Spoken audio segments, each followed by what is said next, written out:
কি একটা সর্বনাশ করে হেলাইছে, দুইটা গাড়ি দুইটা মালিকের, তাই না?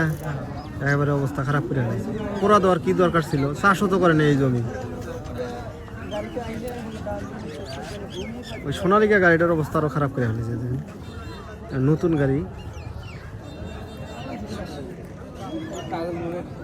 গাড়ি এলাকা নিষেধ করলে তো চলে যেত।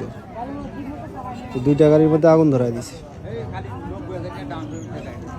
একটা চার্জ দিছে এই গাড়িটা, হ্যাঁ একটা চার্জ করছে।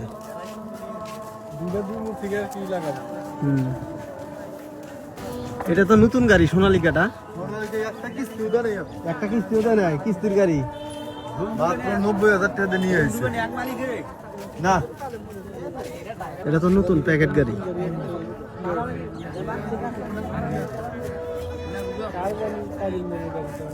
ওইটা নয় পুরান, ওইটা ঠিক আছে, কিন্তু এইটা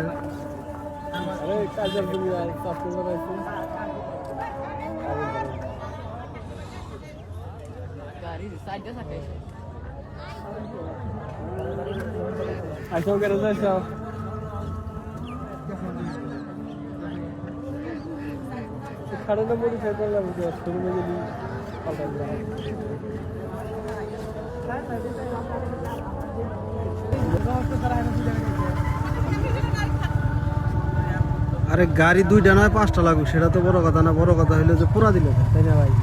হ্যাঁ, এটা তো দেশের সম্পদ। এই গাড়িটা তো বাইরে থেকে আনা হয়েছে। অপরাধ করলে মানুষ করছে, গাড়ি তো আর অপরাধ করে নাই।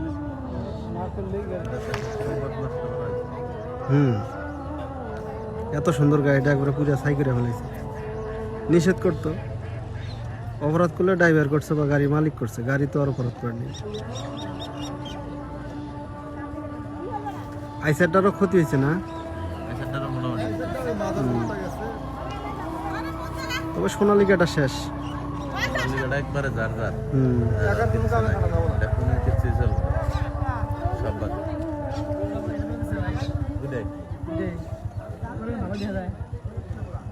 ভালো নতুন গাড়ি।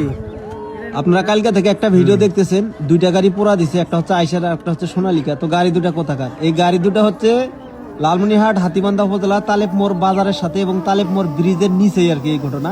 তো এটা হচ্ছে কাইজার জমি চাষ করতে গেছে, তবে গাড়িওয়ালার সাথে জমিওয়ালার কোনো সম্পর্ক নেই। তো ওনারা টাকার বিনিময়ে চাষ করতে গেছে। তো যখন চাষ করতে গেছে এক পাক দিছে, এরপরে লোকজন আসছে গাড়িতে আগুন লাগাই দেওয়ার জন্য। তো গাড়ির ড্রাইভার বলছে, ভাই আমাকে বলেন, আমি গাড়ি এখনই নিয়ে চলে যাবো, আমার চাষের কোনো টাকা নয়, আপনার তাও গাড়িতে আগুন ধরাই না। তারপরেও কিছু লোক, কিছু দুর্বৃত্তকারী এই গাড়ির মধ্যে আগুন ধরাই দিছে। কি সর্বনাশ করে ফেলাইছে, নতুন গাড়িটা পুরা দিয়া।